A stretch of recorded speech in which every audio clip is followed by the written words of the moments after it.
Welcome to the Luke Macias Show. There is a 400-acre Texas Muslim city, or not a city, kind of a city, that's like an exclusive Muslim city that's being built in Collin County. We have a Texas congressman who sparked a nationwide discussion on the impeachment of federal judges. E-Verify has a better shot than ever at becoming law, but it looks like the Texas House might be specifically only moving legislation that would address a very small subset of employers. And also the city of Irving is fighting Sands, Las Vegas Sands, who is trying to zone their property to be able to conduct gambling even before gambling is legal. So there's quite a bit going on. There are tons of other things. I'm just having a hard time deciding just what to talk about every single week. Let's get to the show.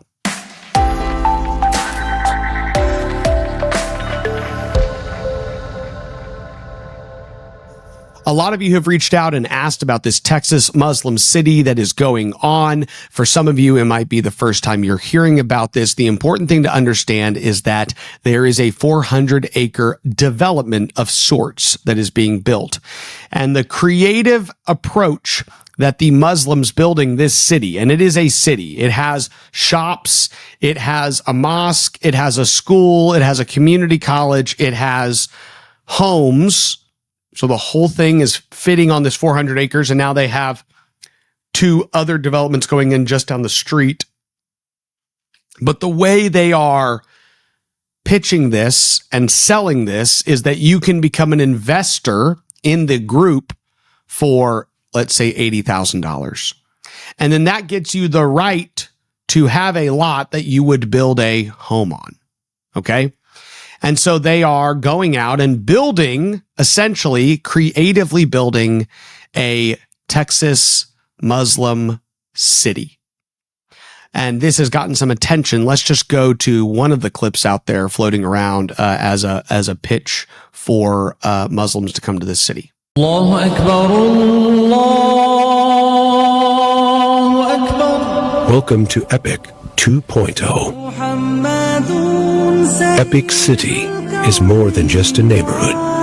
It's a way of life, a meticulously designed community that brings Islam to the forefront, a community that blends with nature, crafted to elevate your living experience. With single-family homes, multi-family townhomes and apartments, senior living, and in the heart a mosque and a school. Parks for Eid prayer, carnivals, and community events. As you can see, this is not just a development. This is not just like a development with a pool house that you can go buy a home in. It's an entire city. Now, just to understand a little bit more, let's go to this clip of the actual developer continuing to pitch this city. Assalamu alaikum wa rahmatullahi wa barakatuh. Brothers and sisters, I'm sure many of you have heard of the amazing project that we're doing known as Epic Cities. We are, alhamdulillah, constructing an entire city half an hour from downtown Dallas, literally 30 minutes from our own Plano Masjid over here. It's going to be a city of over 1,000 people. Alhamdulillah, we launched this website last year and we sold the entire phase 1 within days. Because of the demand, we are now opening up Epic Ranches. Epic Ranches is an exclusive opportunity for those who want to be within minutes of Epic City, but also want larger plots. We have 2 Epic Ranches. Epic Ranches 1 begins with 1 acreage and goes up to 5 acreage. And Epic Ranches 2 has plots of ½ acre and also investment opportunities for those who want to build condominiums. Brothers and sisters, this is a limited time opportunity. It is an amazing time to invest for the future, not only in yourselves, but of your children after you. We are inshallah ta'ala going to change the entire da'wah scene by demonstrating to the world what it means to be a Muslim living in the West. To talk about the financial details, let me bring in our brother Imran Chaudhry. Many of you know him as the president of Epic. He's also in charge of Epic City, and he will be the liaison for Epic Ranches as well. Brother Imran, bismillah, come on in. Assalamu alaikum. How are you? Alhamdulillah. Assalamu alaikum. Dear brothers and sisters, for a very limited time, if you pay full, you get a 10% discount. And also, for your convenience, you can book a lot with $30,000 earnest money, and you can pay the remaining balance by June 15th. That gives you almost 4 months to pay your down payment or pay the full amount. And if you pay the full amount, you still get 10% discount. This is a very, very limited offer. For more details, go to www.theepicranches.com or call me 469-766-4395 or email us ask@theepicranches.com. Thank you so much. Looking forward. Assalamu alaikum. Jazakallah khair. Assalamu alaikum wa rahmatullah.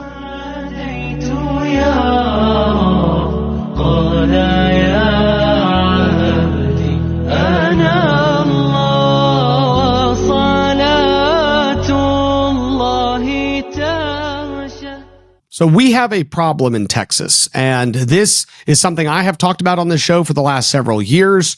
You are seeing it even in Austin. Muslims continue to believe that the freedom of religion means that Texas government should celebrate, uplift, and codify their religion as much as possible. This should not happen in the state of Texas. Republican voters are staunchly opposed to that happening. When you poll them, 80, 85, 90% of them say, I don't want the Texas government celebrating Muslim holidays. I don't want them codifying the Muslim faith into our laws, putting it at an equal level of recognition to that of the faith that founded our state and nation. We are a Christian nation. But that being said, we are unique in that we have freedom of religion, meaning that if you come here and you are Muslim, you can practice your faith. We actually protect your right to practice your faith, which, by the way, there's not a single Muslim country in the world that does the same. Okay, there is no Muslim country out there, and I would ask Mr. Bajani or Lalani, Representative Lalani, to show us a single Muslim country that has ever celebrated in an official government capacity Easter. I would love to see it. But it is not just the celebration of Muslim holidays, which I've talked about. It is not just several Muslim representatives saying, I want to try to codify the Muslim faith as much as possible into Texas law. It is also the continuation of things like this Texas Muslim city. In response to this issue, Representative Candy Noble from Collin County has filed HB 4211. She filed it late last week. Last week was the last week you could file legislation. And I'm going to read some of her description of the issue and then what her bill is going to do. And I've talked to Representative Brent Money, who represents Hunt County, which a portion of some of this development is in, and he is also supporting this bill. She says, this week I filed HB 4211, which I have been working on for months, actually more than a year. As you may have heard, there's a proposed development in our area called Epic City and Epic Ranches. It is different from other developments. It's actually pretty brilliant in how it's being proposed. And it is nothing we ever anticipated in Texas law. You apparently don't buy property in the development. Instead, for a significant investment of money, $80,000, you might qualify to be an investor, and therefore may purchase a lot in the development. Is it a timeshare? Is it a co-op? Is it a MUD, a PID, or an HOA? Well, the answer is that it seems to be a combo. Who retains ownership of the land or lot? Are investors landowners or just investors that access the land? That part is not clear. What is clear is that a master plan community, including a K-12 faith-based school, community college, mosque, health clinics, and shopping, all with shared costs to those that might make it home. Located near Josephine, Texas, but completely in the unincorporated portion of Collin and Hunt counties. Epic City is a 402 acres with over 1,000 proposed homes. In two other locations, there are another couple hundred acres that will be known as Epic Ranch. The goal of 4211 is to protect the rights of those that invest and build in the proposed development. It puts a chapter in Texas law, the business entity owned residential arrangement, to confirm that any business that is a land ownership or residential property must comply with Texas laws. It provides clarity that anyone who invests in such an entity, even if it does not include the property itself, has rights to ownership and transfer of that ownership. It confirms that any dispute concerning the arrangement or interest may be brought before any court other than those may not be brought before any court other than those established by Texas or the United States. The concern being the more insular a Texas Muslim city makes itself, the more they have the ability to say, you have a dispute with him. Well, we're going to go to our own little court system and settle this dispute outside of Texas courts and Texas law, outside of the proper rule of law. Further, makes it clear that once you buy in, you may transfer your ownership to another without the original messaging entity having any say-so. This is to make sure, again, that this isn't this one overlord Muslim leaders that basically, it's like the Hotel California in there. And then if you leave, they'll just go find a more compliant Muslim to take your place. There's a number of other things that 4211 does, but it does seem to be a well-crafted piece of legislation, and I'm grateful that Representative Candy Noble has filed this bill. I think it is one important step as we recognize that this is not an issue that is going to go away. This is going to be an issue in the state government. This is going to be an issue in the Texas House. This is going to be an issue in local communities. There will be bills like this that are filed repeatedly. And we have to be ever vigilant of everything that is going on. A Texas congressman, Representative Brandon Gill. Last week, I talked to y'all about Congressman Keith Self being a total patriot. Mr. McBride, one of the best lines of the year. But we now have another Texas congressman, one who I am really proud is representing us as a freshman out of Denton County. This is Congressman Brandon Gill. One very quickly a rising star nationwide and somebody who we should be proud of. I don't talk about national issues as much on this show, but what I do try to talk to you about is when Texans are making the national news. And you have to understand that we had a federal judge who tried to, and Stephen Miller said this really well, basically tried to say that a judge should be able to direct troop movements in times of war. Imagine a commander-in-chief making decisions on where to put different people or how to remove enemy combatants in certain scenarios.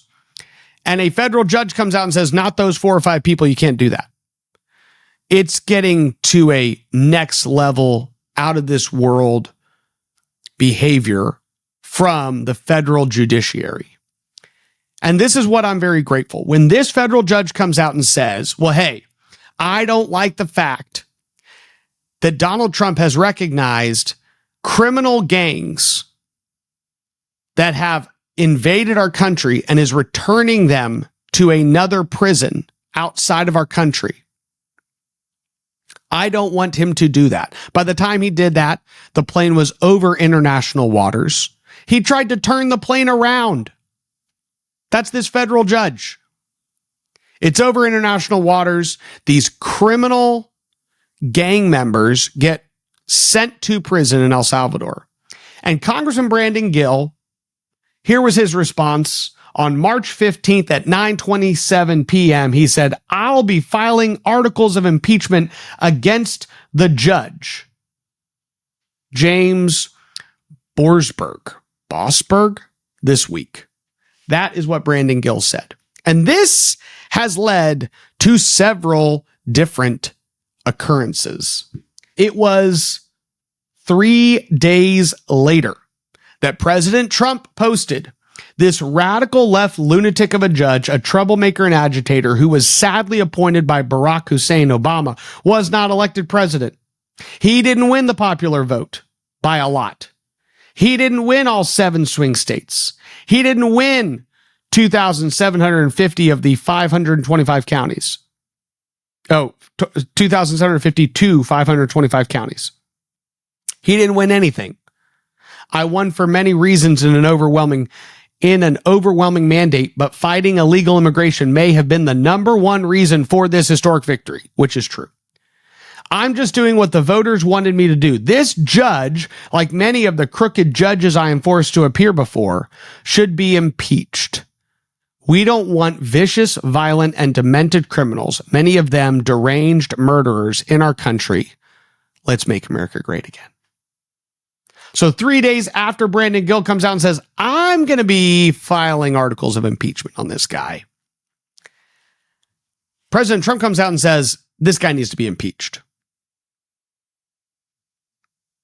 In the 1800s, I believe there were 5 federal judges who were impeached. A couple of them, I think, were impeached and then not like impeached by the House, but not confirmed by the Senate. Several confirmed by the Senate. In the 1900s, we have 7 or so instances.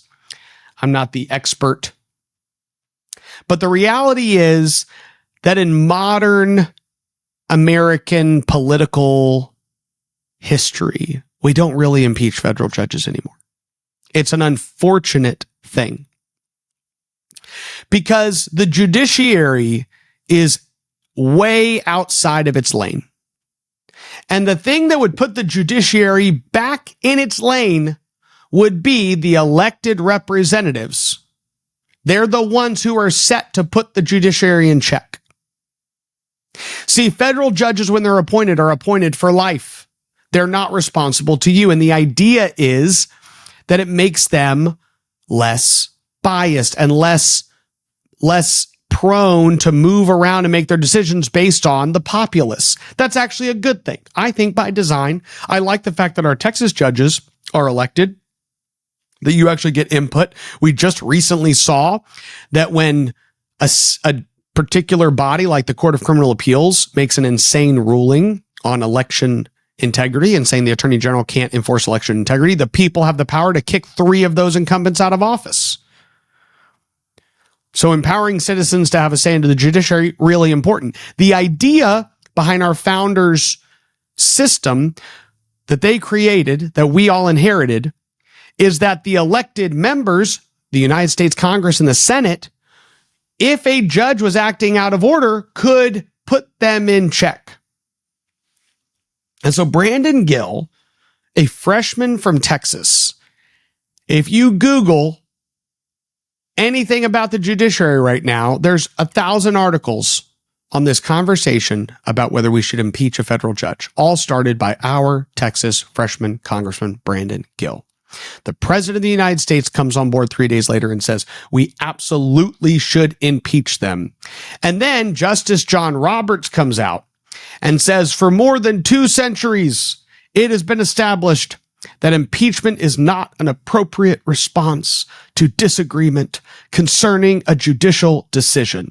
The normal appellate review process exists for that purpose. Now, the normal appellate review process does exist to put rogue federal judges in their place. That is a true statement. It is true that one of the reasons we have this appellate review process is that when some crazy judge says something insane, you can go up the judiciary and they can go, yeah, that's wrong. Yeah, that's way out of left field. And they can put it back in check. But when a judge comes out and says, basically, I kind of think I get to be partly the executive branch as well. That may have risen to the occasion to say, you don't even need to be participating in the judicial branch. You seem to completely misunderstand your role. We're putting you in check. I'm so grateful that Congressman Brandon Gill came out and pushed this. I'm grateful that President Trump endorsed it. And I'm honestly grateful that it forced John Roberts to come out and show that he really, really, really doesn't like the checks and balances that our founders put in place. It makes sense since he has made a number of rulings, even recently, that continue to put him out of lockstep with the will of the American people and the will of our founding fathers. Now, guys, there is a fight in Irving, Texas right now that matters for you. And you might think, why? I don't live in Irving, Texas. What does Irving, Texas have to do with me? But the reality is that the Sands Casino is trying to zone a massive piece of property that they built for gambling. Now, the problem is gambling is not legal. And I talked about this, was it last week or week before, that we have some awesome, courageous lawmakers that came out and said, we're against gambling. It put sports betting and casinos down into the low 80s, high 70s of the votes they have to pass a law right now. Super helpful and very, just a really strong message that tells them like, there is no way gambling is being expanded this session, while Dan Patrick and the Senate are leading the way on exposing the corruption at the Texas Lottery. By the way, I'm going to do my own ad this week. Sometimes I'll insert different ads for Texas Scorecard, but I'm going to tell you, I'm doing my own ad. Rigged is a documentary that just dropped from Texas Scorecard. Okay. It just dropped. Rigged. It is a document, 17 minutes, and it is a short documentary on the Texas Lottery. You need to go watch this documentary, okay? Go watch it. It's on X. It's on YouTube. Share it with your friends. Share it with your lawmakers. Send it to your state representative. Ask him to watch it. Guys, the lottery is a corrupt entity that needs to go away. So Rigged by Texas Scorecard just dropped and does a great job exposing and really putting in a very succinct way several scandals at the Texas Lottery. Really helpful. So in Irving, Texas, Sands wants to move the Dallas Mavericks to Irving, and they want to build this massive complex that will be a hotel. It'll be a massive casino. There will be a sports arena in the middle where the Dallas Mavericks will play. I guess the Irving Mavericks now. This is their plan. They have a problem. They need it zoned to be able to have this activity, even in the event that Texas did legalize gambling. Now, Irving came in and said, look, we're not really a gambling company. We're really a hospitality company. We have hotels. We have restaurants. Comedians come in. We have basketball. It's really about entertainment and hospitality. But now that the city of Irving is pushing back and saying, we're not sure we're going to let you gamble at this massive new palace that you're going to build ever. They're saying, well, if you don't let us financially pillage everyone that comes in, we're actually not going to build here. So they're not, by the way, Sands, not really a gambling company. I don't know if you know that. Las Vegas Sands, the people spending all the money to legalize casinos, they're not really a gambling company. They're really a hospitality company. This is according to them. They're a hospitality company. They do a lot of restaurants. They do cool rides. They have hotels. They have entertainment. They have sports. That's really what they are. It's not gambling. But if you say, great, we want all that, you just can't gamble on this premise, they're like, we're not going to build it. Oh, okay. So you are really a gambling company, right? You're really kind of a gambling company, because if you can't gamble in this building, you don't even want to build it. So much pressure mounted that the Planning and Zoning Commission only passed out the rezoning of that property by a vote of 5-4. This was a vote that was anticipated to pass with 1, maybe 2 votes against it. Irving citizens have shown up like nobody's business. And on Thursday, tomorrow, depending on when you're listening to this program or watching this program, tomorrow the city of Irving will vote on the rezoning. But I will say that it has been very encouraging to see just how many constituents of Irving have shown up and tried to engage in their government.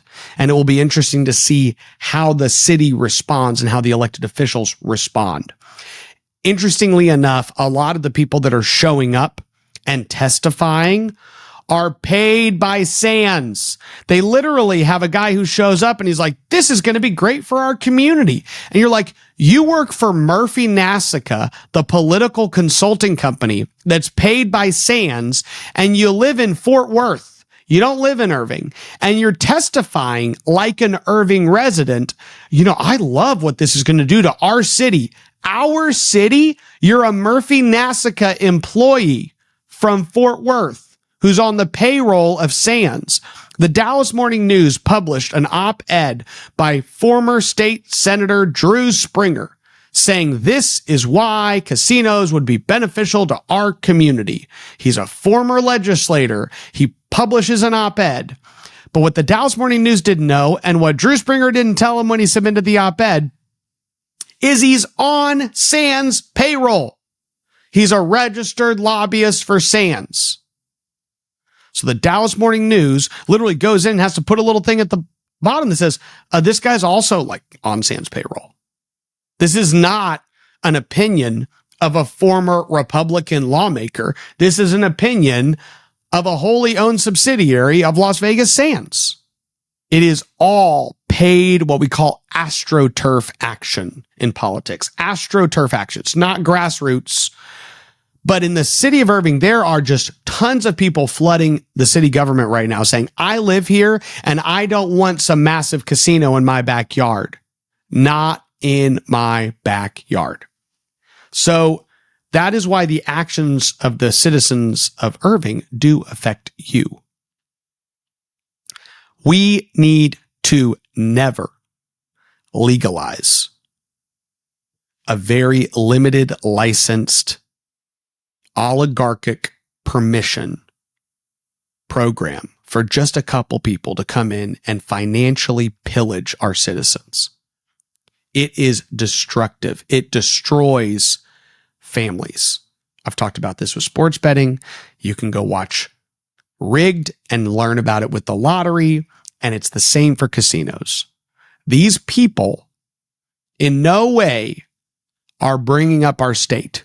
They are not helping grow our communities. They are not adding to society.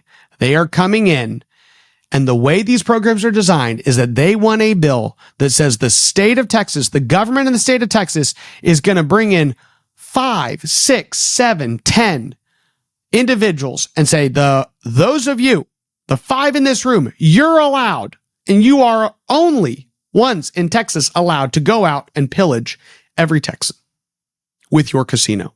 Build it, and they will come. And all the people are going to come. They're on welfare. They're on food stamps. Their kids are on free and reduced lunch programs. We're paying for their education.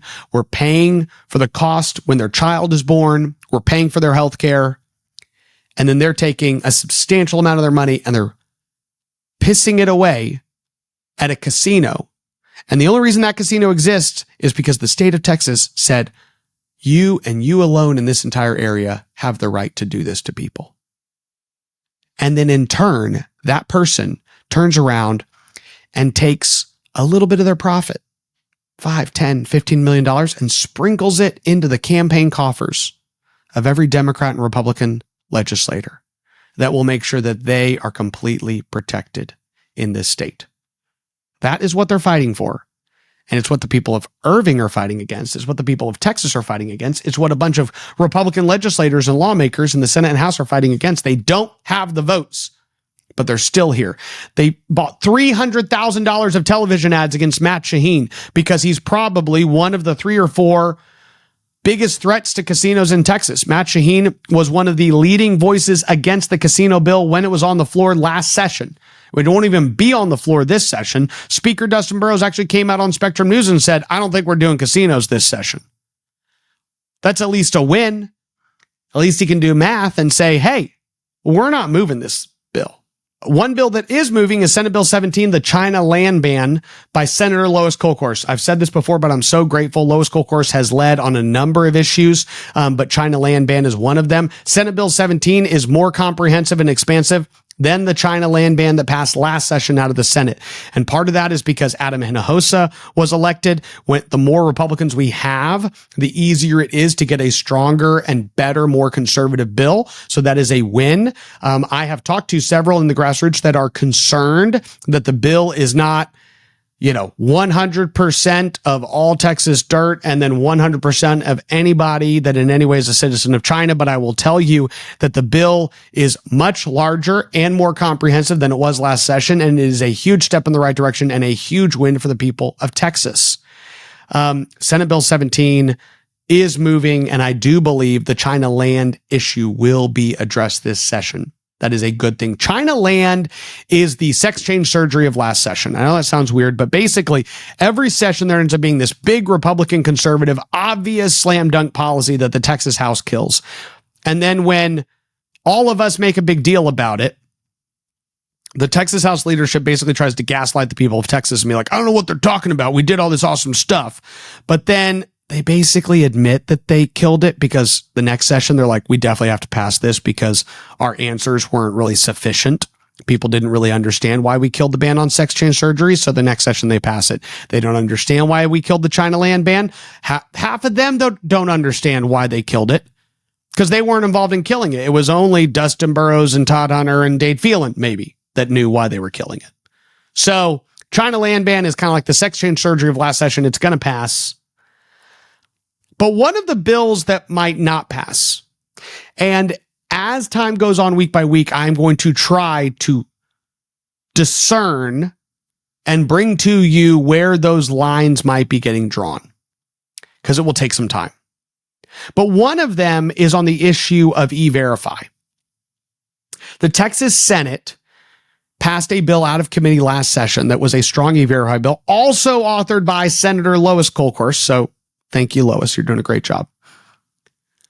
Lois Kolkhorst got a bill out of committee that was an E-Verify bill, and that was the first time the Senate had voted an E-Verify bill out of committee as long as I've been around.